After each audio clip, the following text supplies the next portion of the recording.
Good evening, everyone, and thank you for joining us this evening. As you may know, this is our last dialogue session. We're doing the closing with Jen. So I'm so happy that we have some attendees this evening to, finish this session. And so our topic is AI in the ESL classroom, game changer or double-edged sword. So this is part 2. If you didn't get a chance to watch part 1, we highly recommend, and it's been recorded, it's available. If you did, this is the part 2 that will be continuing. And my name is Gonul. I'm your host today, and moderator is Kiara, and Jen Artan is our presenter. Jen Artan is a seasoned Con Ed instructor with IWC, Learning Support Lead with TVDSB, and a mentor with avenues.ca. Since last fall, she has delivered about a dozen presentations on artificial intelligence at various events, including TESL Niagara, Tuscan, TESL Toronto, Center for Skills Development, and LCAE. Her presentations cover a range of AI topics, from explaining generative AI to its effective use with numerous newcomers to Canada for language skill improvement. Recently, she led a discussion addressing teachers' concern about plagiarism related to AI tools.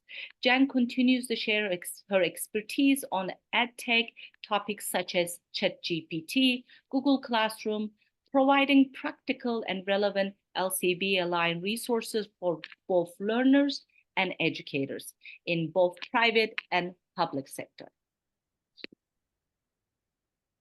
So the first question, how has generative AI lived up to or fallen short of the initial hype surrounding its potential impact on education and society at large?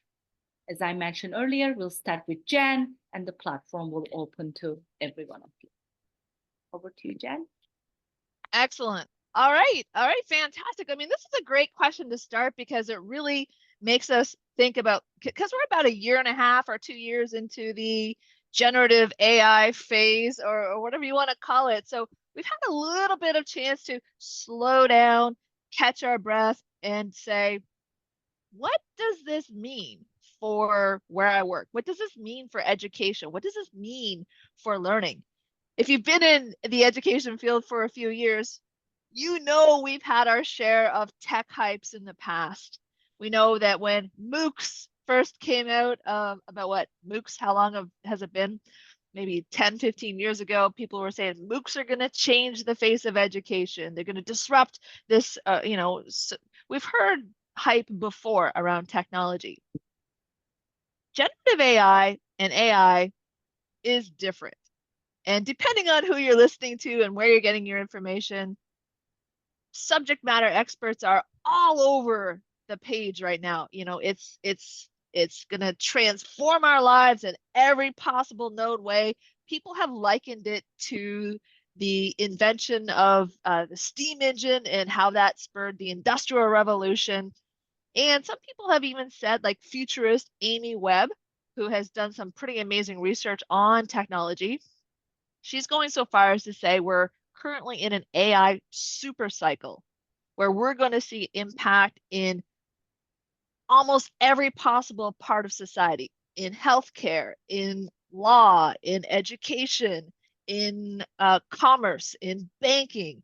You name the field, we're going to see an impact that AI is having at the moment. And we certainly do see a whole lot more as we go forward. But what I would say, that has it fallen short of the hype? Well, depends on who you've been listening to, right? Is it completely changing and disrupting everything that you've ever done in your classroom with your students? No, not yet. But I think it's giving us new tools and new ways and new approaches to make our teaching more effective, more personalized, and to develop content that's more meaningful and relevant to the learners. to our newcomers, which is going to be an amazing resource once teachers figure out really how to wrap their heads around how can I use this more effectively. So I think we're in that phase where if you think of that SAMR model that we talked about last time, substitution, oh, should have reviewed it. Substitution, A stands for something, modification, or the R is redefinition. We're not quite at the redefinition stage right now, but maybe we're at that modification stage where if I'm going to use AI for resource creation or to create skill building activities, that suddenly I have a tool that's going to make things a whole lot more effective for me if I know how to use it properly. On the other hand, I would also say that maybe we've fallen a bit short. I mean, AI hasn't completely changed our lives yet. It may in the future, I'm not sure. We know that it's not quite there as far as video and audio. It's coming, but text generation for sure is eons ahead of audio and video. But we know through deep fakes and other such things that this technology is coming. Do we have access to it yet? We're getting there. We're getting there. We're still in that phase. And the other thing I did want to mention really quickly is one of the biggest hypes or concerns that was raised initially with ChatGPT is that all our students are now going to cheat. I don't think that's lived up to, I mean, I think students are using it, but I don't necessarily think that cheating and misuse of the tool is as widespread as people feared. I think it's being used to help learning in many ways, but I don't necessarily see it as necessarily just only a plagiarism tool. Some teachers still do, for sure. I'm not sure. Some people might disagree with me here. It certainly does make plagiarism or academic integrity policies. We still need to really talk about that with our students as well. But I think that's one of the questions we'll talk about. Yes. Okay. Manpreet, please unmute yourself. Thank you. Yes, I'd like to add something here. So, like Jen said, that a lot of people fear that students would cheat. Well, I'd like to add something here that I teach a class of students where there was a student from Brazil, and he said that he uses ChatGPT to talk to the AI in English. And he said that there is this tool where he can just say anything and he would get a reply in English, although that's not as human as we think it is. But even so, it's at least letting him practice his conversation skills. But at the same time, I've had experiences where students do use ChatGPT to look up for a word or the meaning.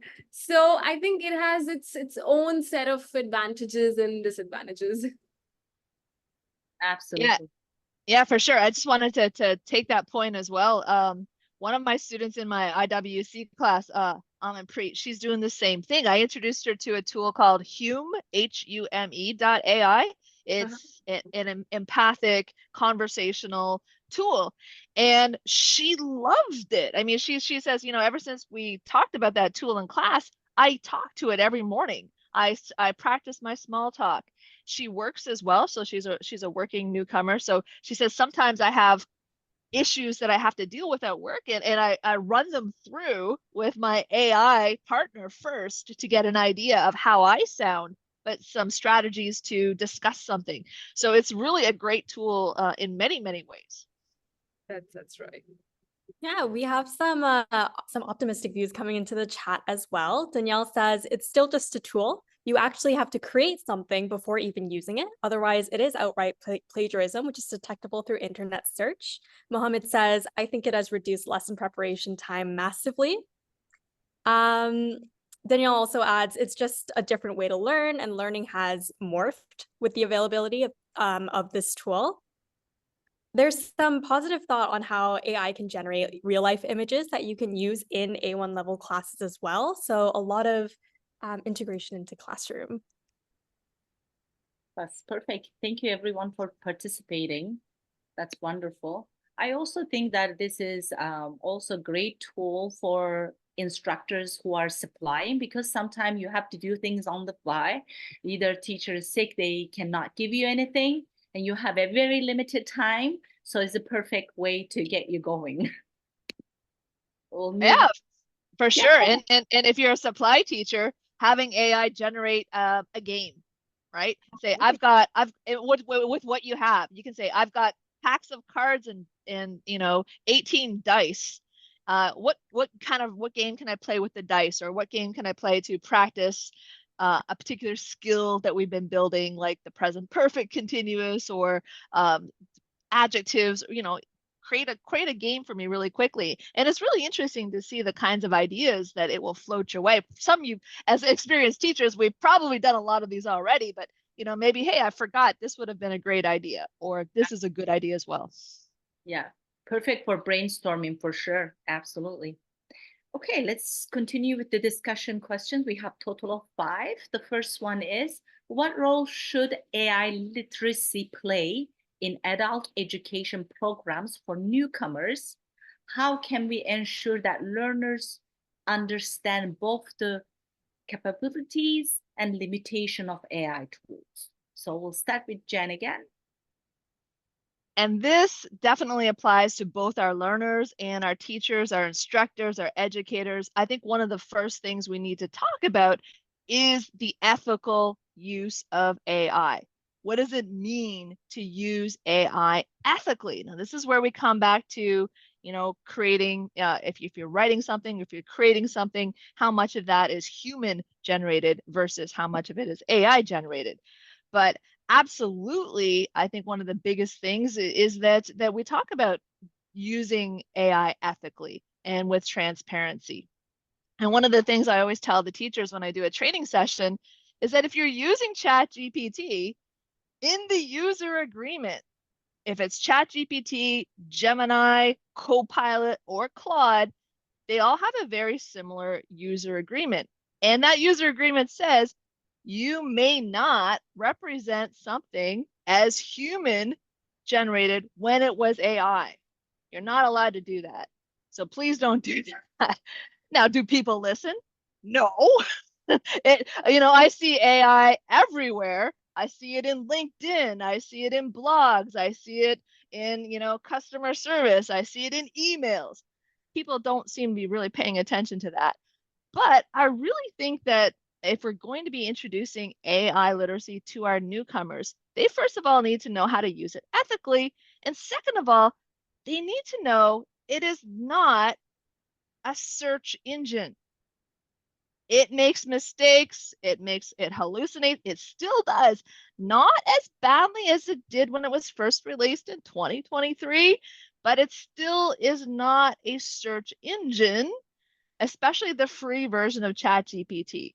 So our learners really need to know that what comes out needs to be very carefully vetted and understood that, hey, this may or may not be accurate, and I need to be able to know how to use this. So knowing, of course, that the capabilities are pretty amazing, but the limitations really need to be understood, and that number one, it's not a search engine.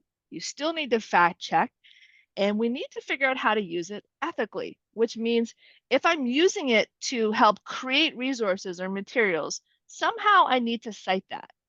I need to say that somewhere. And I think that's, and then there's other things I think too that we should know that, even just generating this information, ethical use of AI, where does it come from, right? Where do these large language models actually pull its information from, right? I think knowing the tool, looking kind of peering behind the curtain and saying, okay, where did this come from? And, now that I know, once you know that information, then you can make that choice and say, okay, I'm comfortable with this information. I'm going to go forward.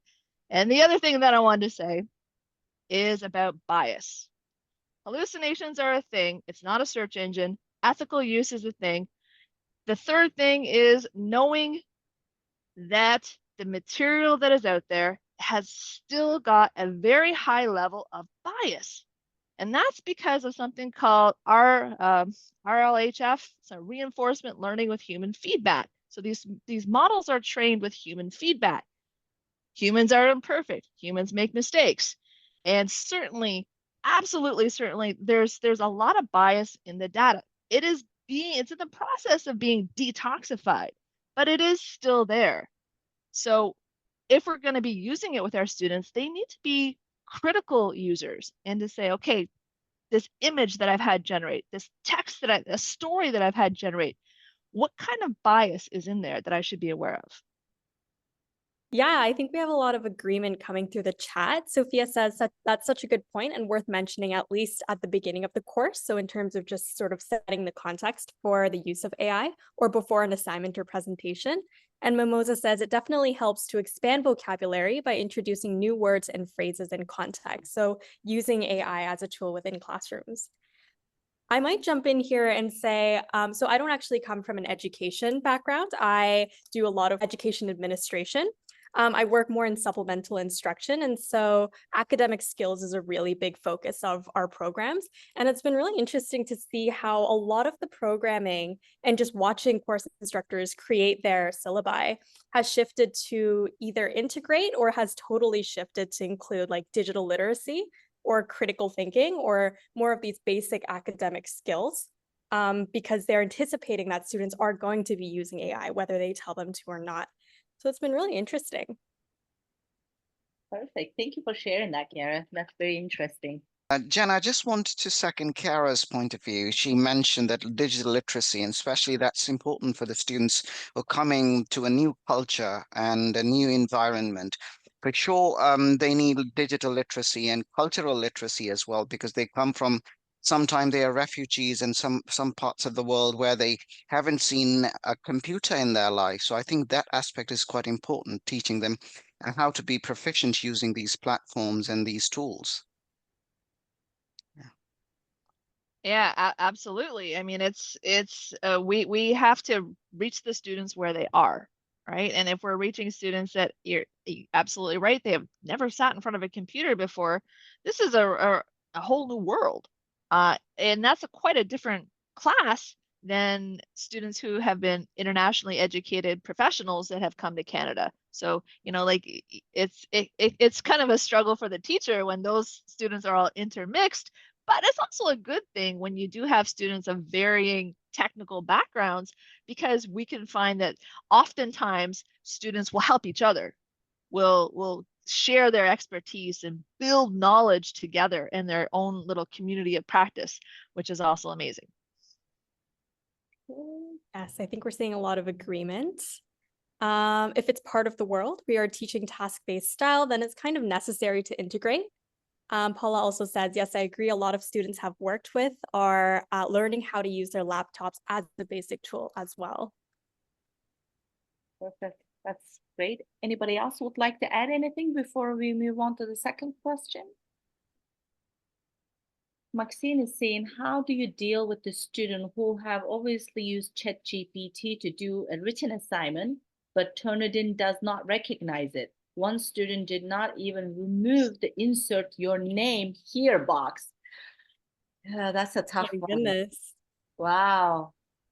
Yeah, that is definitely something that a lot of teachers, educators are struggling with, when you don't need a detector to tell you that students have used it, when you can use your own professional judgment to say, wait a minute, I think this student has had some help and it looks like it could be digital help.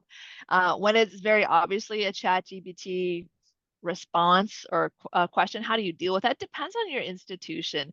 And if you're following LinkedIn and Faith Marcel and I think it's Sophie King, they just released a paper outlining what I think 16 different Canadian university policies on AI have been in this past year. It's a really interesting take on what is happening with AI integration, academic integrity in higher education.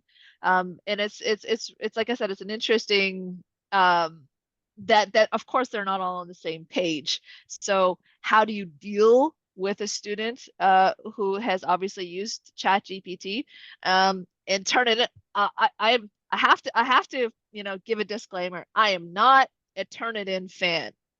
I I definitely am not a Turnitin fan. I've done some research on it for another project, and just how that company was structured and how it's based. You know, it can't Turnitin itself is only operational based on student input, right? It can only work based on student writing and student work, which the students usually don't have a choice. It must be uploaded. Turnitin has had its own AI detectors, but they were famously flawed, and I don't know that they've gotten any better.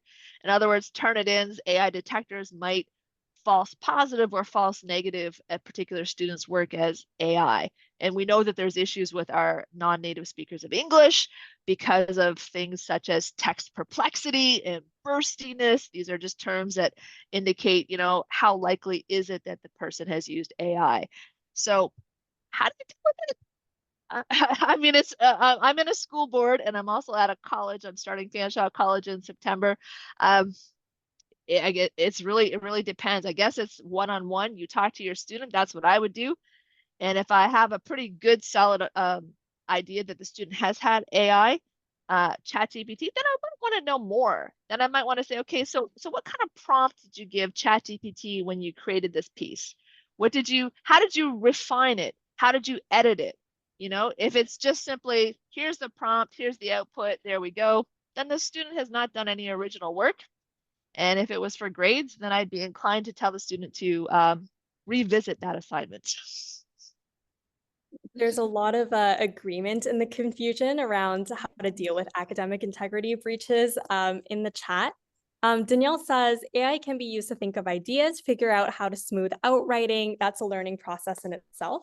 And I kind of want to speak to this. I feel like because assessment tools like Turnitin hasn't been 100% reliable with AI, particularly, a lot of folks I know have been kind of restructuring how they assess, restructuring assignments so that they're sort of anticipating that AI would be used. I can't speak too much to this, but I do know that this is something that folks are doing. I don't know if people have explored different ways of assessing that anticipate AI, but just something I've seen around. Yes, it's a big thing right now. AI proofing your assignments. And if you're teaching within a school board, the Link ESL system and the PBLA system, we've actually got a leg up on our post-secondary colleagues, because we've been pushing that formative assessment versus summative assessment for some time now. So things like, you know, project-based learning and giving assessment, or that formative assessment instead of the summative assessment. Those are things that we've kind of always been talking about in PBLA. Perfect. Okay, let's move on to the question 2. How educational institutions strategically planning for AI integration and considering aspects such as professional development for teachers, learner instructions, and addressing resistance from educators who may be hesitant to incorporate AI into their teaching. So we'll start with Jen again, and the floor will be open the rest. And this is a great question, because as we go into September, we're going to be seeing a lot of PD. We tend to have a lot of fall PD, depending, I mean, it doesn't matter where you are, if you're coming from a school board, from a YWCA, YMCA course, or from higher education. September, October, that's, you know, November, it's that fall PD time. How are educational institutes strategically planning for AI?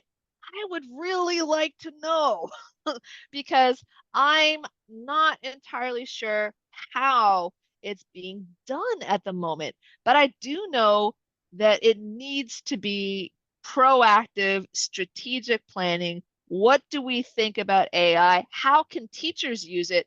How should they not use it? I'll be doing a workshop, hopefully with Peel Region. If you're in the Peel Region, hopefully I'll be coming out to see you in person.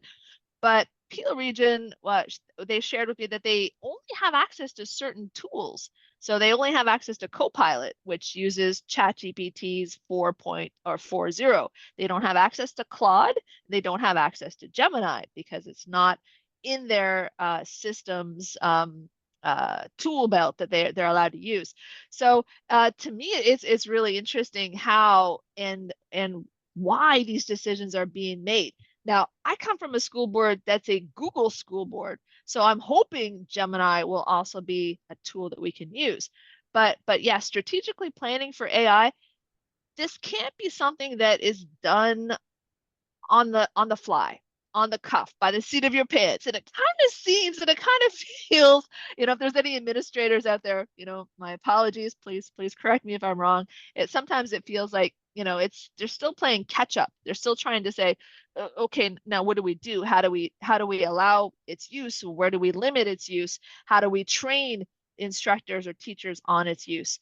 And I'll be talking a little bit about the law in a later question, but if you've been following the EU AI Act, I know, exciting stuff on the edge of my seat.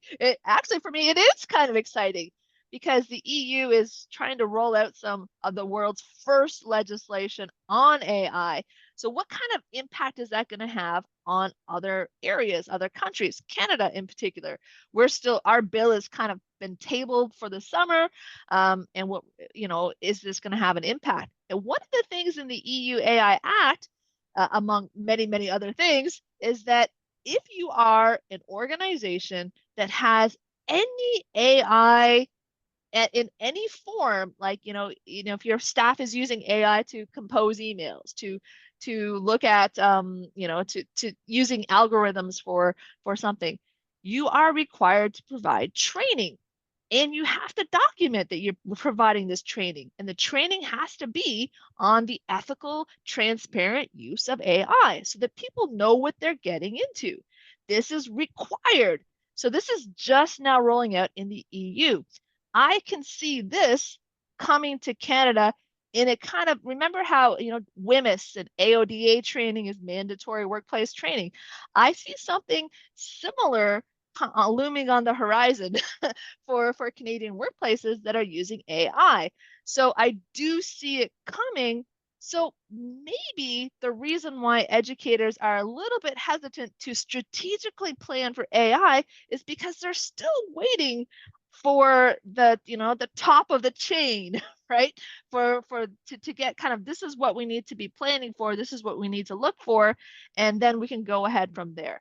I still think that there needs to be something happening in the meantime, but I have not heard a whole lot other than through places like TESL Ontario of professional development and what's happening with that. So I really hope that plans are in place and that we're going to see a big change as far as that goes. As for teachers who are hesitant to incorporate AI into their teaching, we all work with that teacher.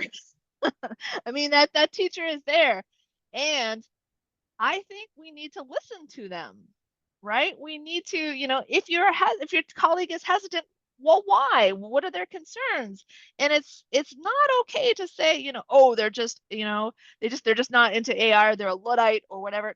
No, everybody's concerns really need to be heard. So no matter where you are on that spectrum, we need to hear everybody's concerns and then go from there. Just like our students, we got to meet our students where they are. We need to meet our educators and our teachers where they are and move from there. Yeah, so Danielle says in the chat, I'm in a TESL diploma program and the teachers have said it's sort of up to our generation.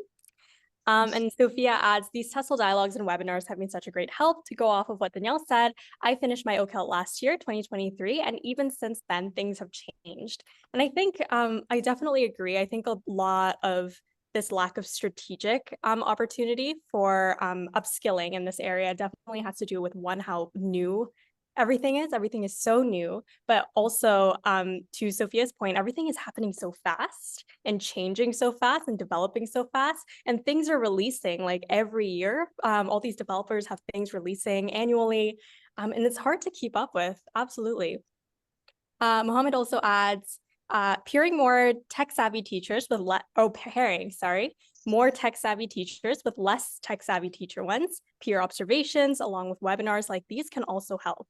So it seems like a lot of the innovation, as innovation tends to do, I think is happening ground up, just from a lot of collaboration and conversation and talking about things that are actively happening. Yeah, and I think that peer teaching, that team teaching, that's the way that is going to be the most effective, because teachers want to see, how does it impact me? If you're using it, how are you using it? And I remember maybe about 10 years ago, there was this craze or this fad or this hype called the pineapple chart. The pineapple chart was a general, technology in the classroom. And teachers in an organization would have this chart, and I guess they had these pictures of pineapples, but the pineapples represented what tech tool am I going to be using today? Maybe it's Kahoot, maybe it's, another kind of tool. I can't think of a whole lot of it, but what kind of technology? Maybe we're looking at, Google Classroom, or we're doing this particular piece of technology. So they would put it on this chart and then allow colleagues to come in and observe.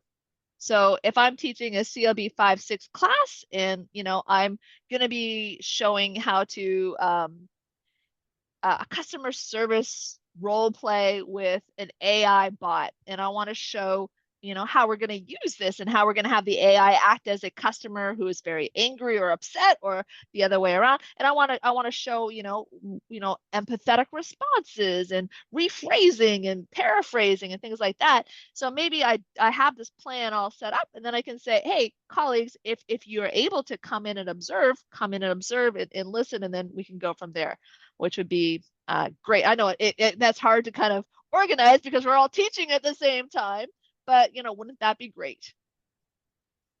Amanpreet also adds, I think teachers could also be hesitant to use AI due to the lack of trust in technology. So that's something that's maybe not being fully addressed in these sort of opportunities and conversations. I'd love for you to speak to that a little more, Amanpreet, if you don't mind. I'm kind of curious to know. Yes, of course.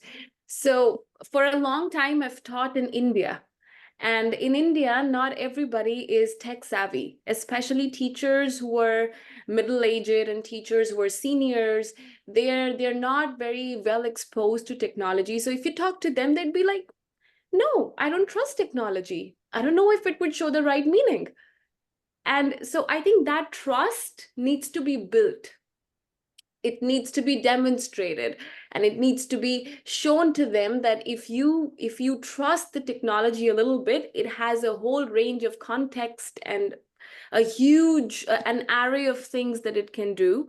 So I don't know if in Canada, well, I've taught for little time as compared to my previous experience, but I don't know if senior teachers in Canada experience the same problem, but I would not be surprised to hear if they do. Yeah, and I would agree. I think that it's not always their age, right? But there's some teachers, you've been teaching for years, so you have a particular method, you have a particular approach, you've got the resources that work for you, that inside out, and that you're able to use these really, really well. You've got your standard, your gold, right? Your AZAR books. Everybody knows what I'm talking about, right? You've got the stuff that works. So when someone comes in and says, yeah, forget all that, here's some technology, it's like, it's kind of outside of your wheel well a little bit. So teachers get a little bit, okay, well, but then it's like, well, show me. If this is so great, you show me how this is going to have a benefit for me. And then maybe we'll go from there, baby steps. It's more prep, absolutely. And the reason I said age was because technology is kind of new. So if it's just, I think, 20 years old. So but if you compare it with students, with people who've been born with technology, their experience is definitely different from those who were not exposed to that as much as others were. Yeah. You made some great points, Amanpreet. Yes, in Canada, we do have instructors like that as well. Like they have this one mindset, and with that, if anything else is being shown, they're not too open to it. They don't trust, and they might find excuses not to give it a try. Happens in here as well. Maybe it's not as common, but still you will see, instructors around the world. There's also, I think there's also this fear of being replaced. That, oh my God, I will lose my worth as a teacher. Absolutely. And that is a big concern. It is. That fear could originate in anybody, irrespective of where and how old the person is. That's right. That's a really good point. Yeah, for sure. To speak to sort of like a suggestive solution, Jen mentioned the peer teaching that Sophia accents as something that they agree with. And I think Mohammed also mentioned it earlier about just pairing folks who are less tech savvy with those who are very tech savvy. I'm curious to know if there are a lot of opportunities for educators to kind of have that more mentorship sort of experience, if those are facilitated, or if it's very sort of up to you to go look for those things. I believe mostly up to the instructor to, like us, join in the webinar session or dialogue sessions or conferences, reading specific articles related to AI. As we mentioned earlier, Faith and Phoebe, wrote a great article and they published it. Those kind of things is very, very helpful. Most of the time, I will say, as a teacher, you are on your own because everything is so new and it's keep improving, keep getting, new things appearing all the time. So therefore, some schools cannot keep up with it. So therefore, you have limited resources as an instructor. I think that part is absolutely lacking. If they give you something, you have. If not, you're on your own. We also have a raised hand from Mohammed. Sure, Mohammed, please go ahead. Yes, Kiara. I think it's important because there's so much technology available online and around the internet that if we look at it, we get confused which one to pick and which one not to pick. And I think in this scenario, in this situation, the role of trainers, just like Jen visits different schools and she tells everybody, and these are very effective tools in your school environment. I think chunking them and only focusing on those particular well-researched tools which have already been tested and tried by different teachers. And that should be coming from the trainers and the practitioners like Jen or the other trainers we have here. I think if they only look at that, then it'll be less daunting for the teachers. And that's what I can experiment with in my class. It's overwhelming if it's only coming from the internet and I can't get hold of it. And if I can understand how it works, then I'll be fine with that. That's a great point. Thank you for sharing that, Mohammed. Yeah, and I'll just add for sure, there's what we've seen, especially with OpenAI over the past 2 years, is an explosion of AI tools everywhere you look. And it's because of the APIs. So the APIs are basically like the engine that runs ChatGPT. Developers are able to take to go into the source, I guess. I'm probably not explaining, I'm not a computer scientist, disclaimer, but developers are able to take the engine that runs that large language model and plug that engine into a different tool. So that's why you're seeing things like Diffit and Magic Classroom and Roshi.ai and all of these other educational AI tools, because they're running on these APIs that have been developed. So when you do a search as a teacher, you can definitely be overwhelmed and say, well, what do? I do Magic Classroom? Do I do Brisk? Do I do Tweet? Do I do Diffit or Roshi? And, it's just like way too much prep work and way too much, what's going to work best for me. So it can be a little absolutely overwhelming for teachers. I liken it, Mohammed, to I say, when you first start learning about educational technology, AI in education, it's kind of like taking a drink from a fire hydrant all at once. A lot of info up there. So you have to be very critical, as Mohammed mentioned earlier. Attending this kind of webinars is very helpful because you always have trustworthy resources is being tried and used, and you can definitely start with that and add to your library, I guess, or resources that whatever you may have. Any other thoughts or? Yeah, Joyce in the chat says, I'm a senior still teaching. Yes, I have to keep up. The lack of trust you were discussing refers to my way of seeing it, is finding that there are twists in it. For instance, PowerPoint, if you don't know to put on multiple users, the whole dang PowerPoint can slow down terribly. So I like the pineapple idea, learning from one another, helping each other, practicing an AI exercise before class. Trust tends to break down when the whole class has to wait while a teacher fiddles with the AI exercise. I get students to help me, and they do gladly more and more as the class goes on. Okay, do we have any other? Are we good to move on? Mm-hmm. Okay, perfect. Let's move on. Question 3, considering Canada's multicultural society, how can educators ensure that AI tools used in newcomer education are culturally sensitive, inclusive, and free from biases that might disadvantage certain groups? We'll start with Jen. Yeah, I've already sort of touched a little bit on the bias issue, but there's a lot of great research happening right now on bias in the data, because of course the data comes from humans. Humans, of course, are biased, and then it's being reinforced with additional bias. So how do we ensure? Well, first, what I'm thinking of in this question is something that's a little bit more obvious, like an image generator. So you can go to one of those free AI image generators, like on Copilot or Bing. I think Bing Image Generator, or Padlet's got one built into it now, and you put in an image. I think when we're putting the prompts in for these images, you have to be very super specific that you want a diverse image, if that's, of course, what you want. And then you have to tell the AI what you mean by diverse. Because if you just go into DALL-E, for example, and you say you want an image of a group of computer researchers, and it's still happening. I mean, I just did it the other day, and there was maybe a room full of a bunch of, white males, and there was one female in the back corner. That's because I didn't specifically say I would like it to be diverse. And this is what I mean by diverse. And diversity has many different layers. Please do this. Now, it is beginning to change.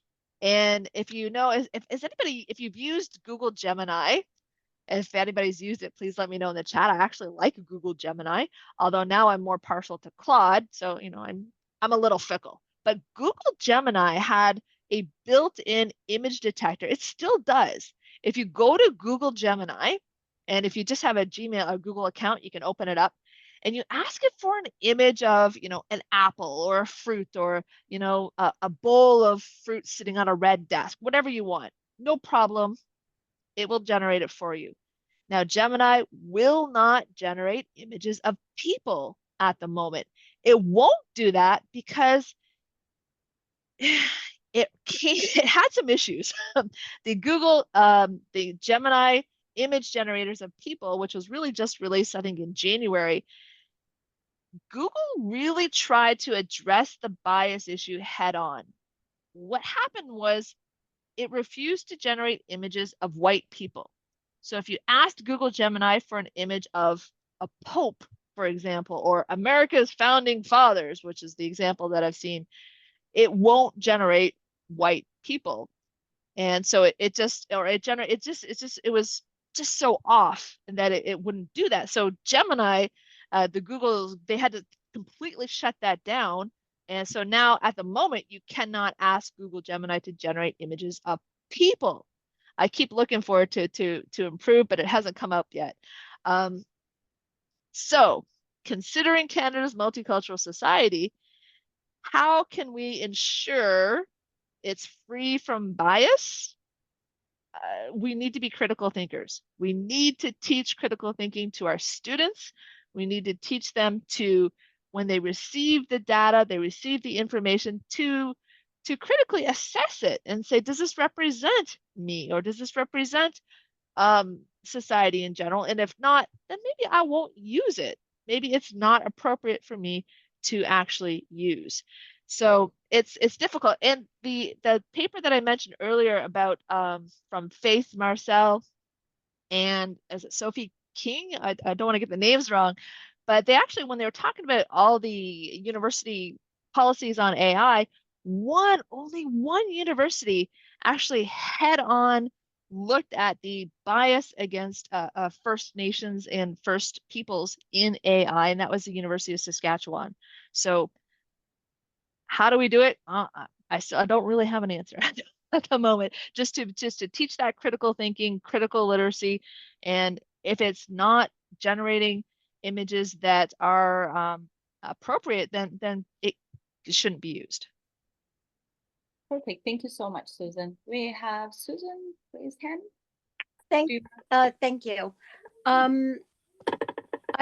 Speaking of this topic, recently my daughter came across something that was so disturbing because I don't know what it was reaction to, but she had an AI come up like, "Oh, is your name Jewish? Do you have a Jewish family?" And it came up with the vomit emoji. Ooh. Oh, Very, so that's scary because, like, I mean, there's so much racism of, all kinds, but also anti-Semitism has been in the news as well. So yeah, this is really a concern. So thank you for raising it. Interesting thing, Susan. Thank you for bringing that up. But I think if it's on one of those chat bots that are present on social media, in 2016, Microsoft attempted to release a chatbot called TAY, T-A-Y chatbot, and it was supposed to be modeled after like a 20-year-old kind of female, and it was like a chat GPT, but it was female, right? And it was just supposed to be someone you could ask questions with, interact with, have fun with, and that sort of thing. Within 24 hours, this polite and friendly, helpful, fun Thai chat GPT turned into a racist, misogynistic, just the worst kind of spew of hatred within 24 hours. And that was because the users that had access to her were changing it. Were changing the chat. They went in there and they said, "Oh, hey, say something anti-Semitic or say something, because they thought it would be fun or interesting." And within 24 hours, this chatbot had to be pulled by Microsoft to say, "Hey, it's not working. What's happening?" People are influencing it, because they're as the chatbot grows, it picks up on what the users want. And if the users are implementing these racist sentiments, it was bringing it back out. It was mirroring it. So it was a very big failed experiment back in 2016. oh, wow. Fatima mentions in the chat, learning how to prompt is an important skill for AI integration. The question should be specific and clear, elaborating on pragmatic aspects of the matter, for instance, cultural values and sensitive topics. I definitely think that there's a bit of like a responsibility on the prompters, but also the developers as well here. Sophia mentions what really sticks with me is reminding the students that it's not Google. And Paula goes on to agree with this comment as well. So just reminding folks that it's not the same as previous resources that we've used, and to watch out for biases when using this particular resource. Danielle says the AI machine will have to learn to surpass the human to benefit humans. Joyce also says, I think breakout rooms help students to talk together about the material used, be together to gradually trust one another. One student said to me that she felt loved in the class. That's wonderful.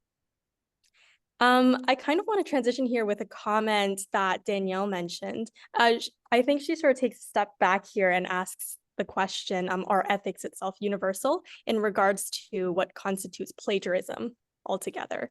This might be an obstacle in the Western mind to be exploiting the educational approaches using AI, and Canadian demographics are always changing. Great. Thank you everyone for the great participation. We're gonna move on to question 4.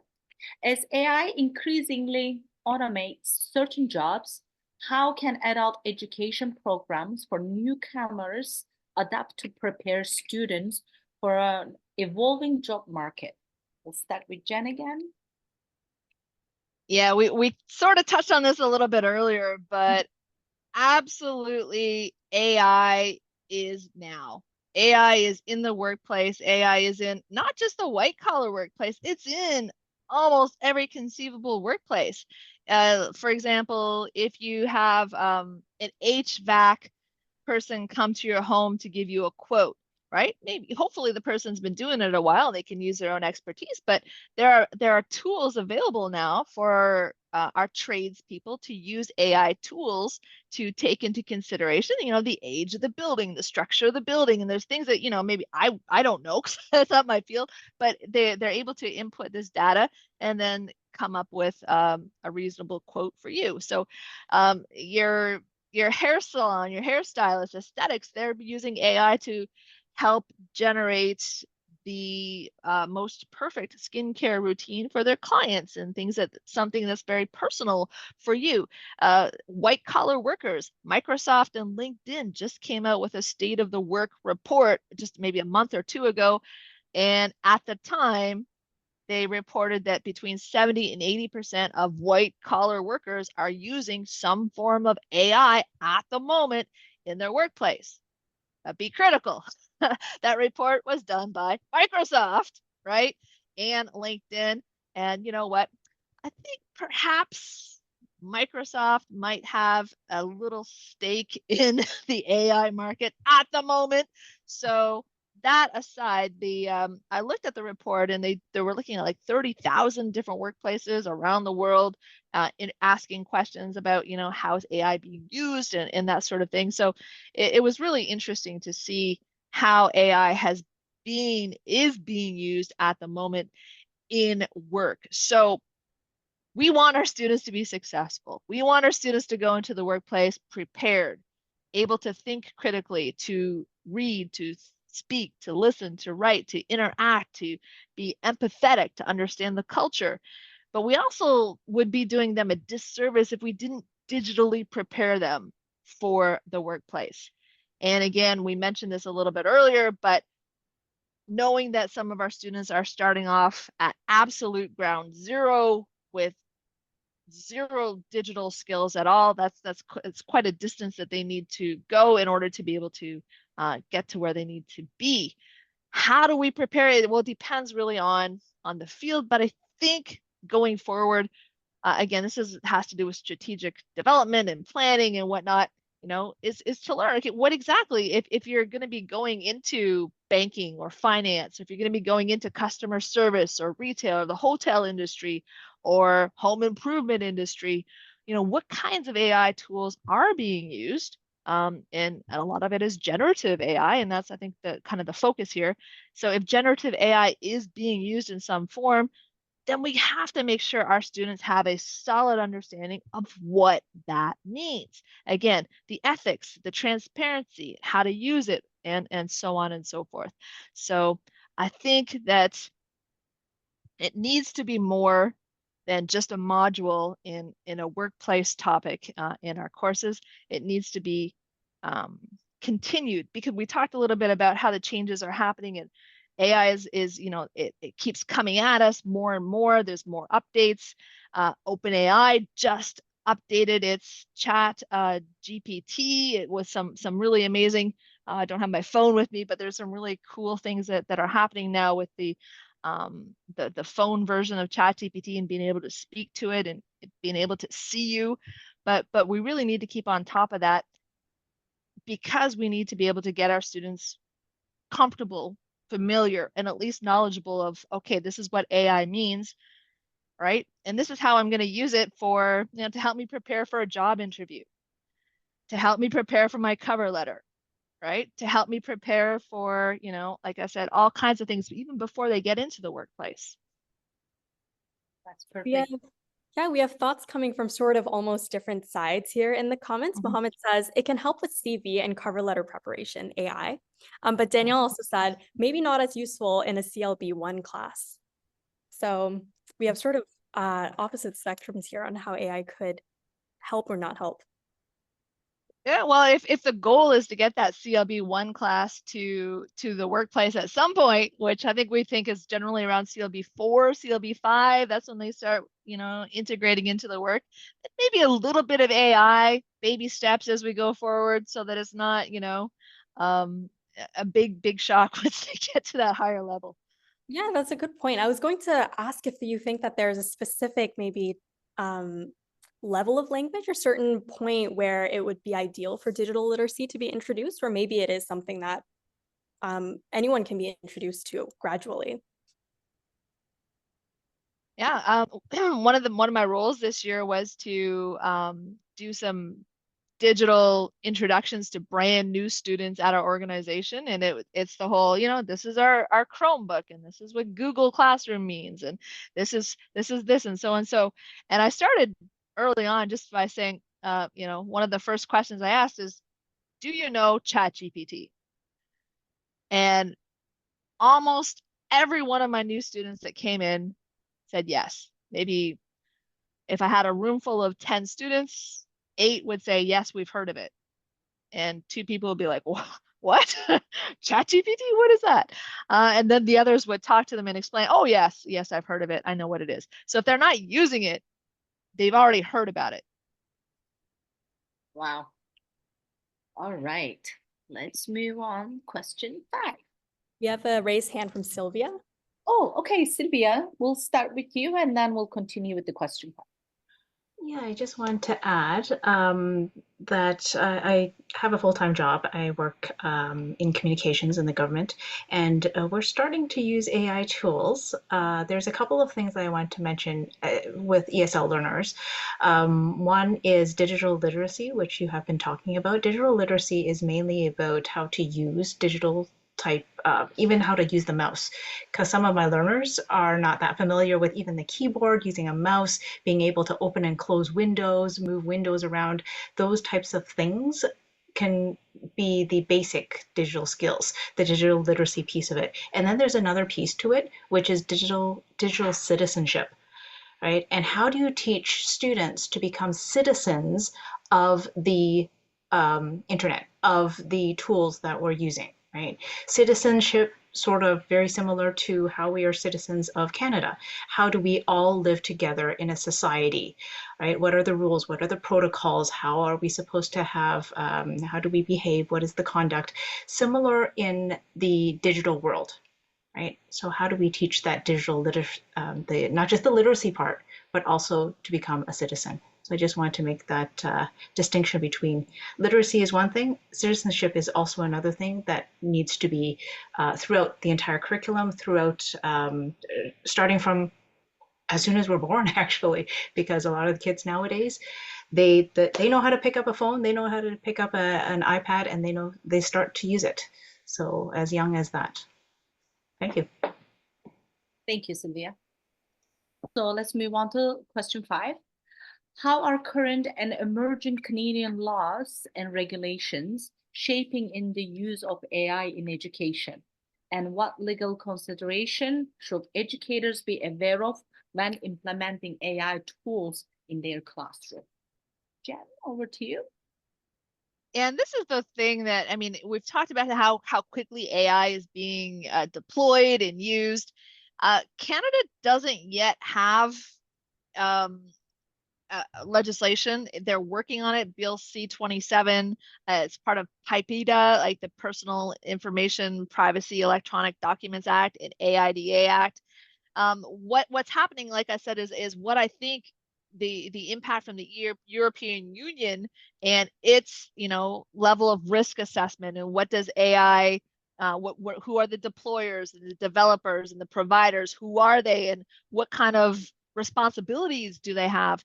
So I think Canada was just kind of just holding off a little bit just to see, and I think most of the world was as well, what is the EU going to release, and then we will go from there, because I think we have something very similar on the horizon, but it's not quite there yet.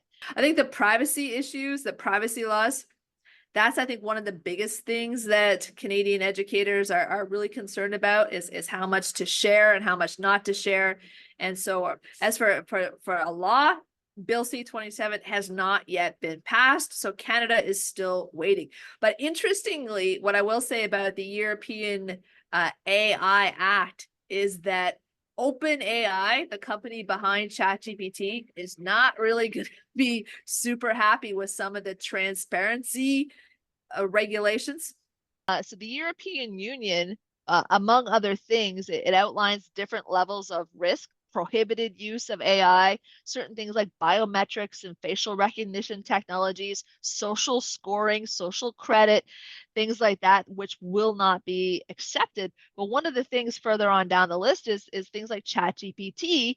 We know it's a large language model. We know it was trained on web scraped data, such as, all the stuff that's available on the internet, stuff that's public domain and stuff that's not public domain. Exactly what it was trained on, we don't know because it's proprietary. OpenAI is not sharing exactly what it is that they've trained their large language models on because of copyright concerns. They've got quite a few cases in the courts in the US and elsewhere right now. So that information is not being shared. Their defense, of course, is something called fair dealing or fair use. And they're saying we had every right to train our machines on stuff that was publicly available. Now, the European Union Act, which just came into play August 1st, is now saying, well, we require transparency. You are going to have to tell us exactly where did this come from. What impact is that going to have on huge companies like OpenAI, Gemini, Claude? We still have yet to see. Sam Altman from OpenAI is actually saying, hey, we may pull out of Europe because we may not necessarily want to provide you that information. So copyright, I think, is probably one of the biggest issues that we have to look at going forward. Everybody remembers Napster. If you're of a certain age, Napster was about 25 years ago, right? Napster was no more. Big copyright issues with Napster. Are we going to see some of our social media tools go the way of Napster? It's possible. Thank you, Jen. So breakout room activity question. What specific AI tools or techniques have you incorporated in your lesson planning, materials creation, or teaching practice? How this impacted your workflow and learner engagement? This is an excellent question, and I think we're gonna learn a lot from each other. And Kiara, are we ready for the breakout rooms? Yeah, I have groups of 4 ready to go. Looks good. Amazing. Okay, welcome back, everyone. Now we would like to know, what did you talk in the breakout room? If you don't mind sharing with us, and we'll start with room 1. Okay. We have a raised hand from Amanpreet. Go ahead. Yes, I met 2 amazing teachers, and we were talking about the technology that we use during the classroom. And I talked about TWE. I don't know if people know about that application. Okay, so we have TWE, which lets us create questions and lesson plans. Not exactly lesson plans, but you can always incorporate some questions and content-related vocabulary, and that AI does that for you in like minutes. Nice. So, Do you mind sharing that in the chat with everybody? yes, of course. I think a fellow teacher with me in the breakout room, she actually shared, Paula, she wrote in the chat box, she talked about EduAid and Magic School, and we had Gemini from another teacher, and I talked about TWE, but I'm going to write that out again. Awesome. Thank you so much. Yes. Let's move on to, anybody else would like to add anything in room 1 before we go to room 2? Okay, room 2. Any volunteers from room 2 would like to share? Sure, I can talk about the things we talked about in room 2. We mentioned a whole bunch of different tools, TWE being one of them, great for true-false questions, multiple choice, fill in the blanks. The challenge is that it doesn't reference sources. So that was TWE, and then we talked about Roshi AI, great for lesson planning, for modules. All you have to do is give the CLB level, choose a topic type thing, and it will prepare a lesson plan for you. We also talked about ChatGPT and how we can use it for interview preparation. You can actually get the extension, the voice extension, and you can talk to ChatGPT and ask it to give you a question. You can respond verbally. You can ask it for how to improve that question. And we also talked about how to not just mark the end product of any ESL assessment, but the process. So how do we do that? How do we get instant feedback for the students so they don't have to wait like a week or so to get your teacher feedback, and having guidance of what are the prompts. So for example, they would input something, or they would say something, they would write something and ask ChatGPT, let's just say, what are my grammar errors? And then ChatGPT would identify the grammar errors. You would actually get them to maybe take a snippet of that and then get them to iterate the next draft of the improvements based on the feedback that ChatGPT gave, and then you would mark that process, right? So there's that, and then we talked about Google Gemini and how it can create images for lessons and tests, because it's so hard to find great images, and Google Gemini can do some of that for you. So those were some of the tools we talked about. Amazing. Thank you so much for sharing that, Sylvia. That you guys had a lot of resources you talked about. That's amazing. That's great. Thank you. Anybody else would like to add anything from room 2 before we move on to room 3? Okay, room 3, it's your turn. Any volunteers from room 3? We have 3 people in total. Okay, Viola, please go ahead. Okay, I was in with Angela and Maxine, and we had someone else wasn't there. Maxine had to leave, unfortunately, but she had some good ideas. But our discussion wasn't quite as technical in terms of the app, different apps. So I personally haven't used it in the classroom yet because I'm still, in doing my diploma program. So I've used it to help me think of ideas for lesson planning as a springboard, but of course it can't do it for you. And one of the discussions we had was it's not human. You need the human in the room. So you need to, if it generates like a dialogue or something, there's just something missing, and you need to personalize it. You need to make it relevant to your students. You still have to create your own thing, but it's really good for helping to generate ideas. And I think Angela was talking about level, what is it the most useful for, which level, CLB level. But I think what for me, like for CLB levels, it's sometimes at a different level. It's hard to think of specific tasks that match that level, that will match the CLB descriptors, and that's where it can help. Like, what kind of task can I do to fulfill this CLB? And ChatGPT will help me with that. Like, okay, that's something I could do. It's an approach I could take, and then often it will evolve into something completely different because I'm working on it. But it's a springboard. Yeah, that's perfect. Thank you so much for sharing that. Anybody else would like to add from room 3 before we move on to room 4?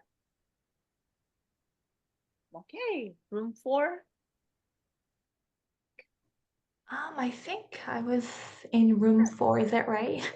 Joyce and Mary? Yes, you were. Joyce, Yes. Mary, and Lucy. Oh, thank you. Yes, so I was with Mohammed, Mary, and Joyce.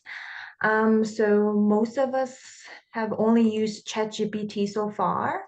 And we have used it for making questions for fill in the blanks questions for grammar lessons. We also generate like answer keys for the questions, and creating sample email responses. And for me, I personally use it a lot to create sample dialogue, the script. So it will give me the script, and I'll do the voice recording for my listening or speaking classes.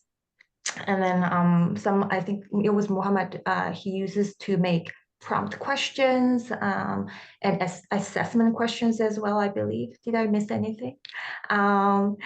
And I believe Mary was concerned about privacy issues, which is quite common. And I suggested that she could ask somebody else, like a coworker, to make maybe sample questions for her for ChatGPT, from ChatGPT, because that's what I do for some of my coworkers. They're too afraid to use it. So I asked like you can ask me anything and I'll do it for you and then give it to you. Then you don't have to worry about your privacy. Yes, and then we suggested that maybe Mary can start with something simple, something like give me lesson plan ideas on banking or something like that. Perfect. Thank you so much for sharing all that. I wanted to add that I really was quite impressed with Mohammed, because he said, yeah, I have to teach classes and they tell me 10 minutes before what I have to do. Holy Oh. shit, excuse the language, but whoa, 10 minutes to prepare a lesson and go in, and be successful in the classroom. Bravo, Mohammed. Yeah, sometimes if you're covering a class That's that happens amazing. last minute, and it can be nerve-wracking, right? Having that kind of something on your hand to work on, it's extremely helpful for sure. Thank you for mentioning that, Joyce. Anybody else would like to add anything in room 4? All right, we're good. Can I just say, Absolutely. in the spirit of seniors, I really resent that. At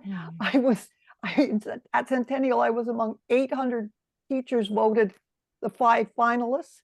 And I used AI to make a 10-minute PowerPoint that I had to present to, that I didn't win. but it was very useful, and it was a springboard for my own ideas. So anyway. For you. That's I amazing. think that's really cool. I think you. we should all applaud That's that. for you. Ooh. All right. So it's sad to say we're becoming to end of this beautiful last session. So again, if you would like to reach out to our subject expert matter, Jen, feel free to email her or connect her through LinkedIn. She'll be more than happy to answer your questions or concern you may have. And thank you so much, Jen, for joining us this evening. We greatly appreciate it. And for each session that you do, we always learn something. So this is great. And thank you, everybody. Have a great one. Enjoy your rest of your evening.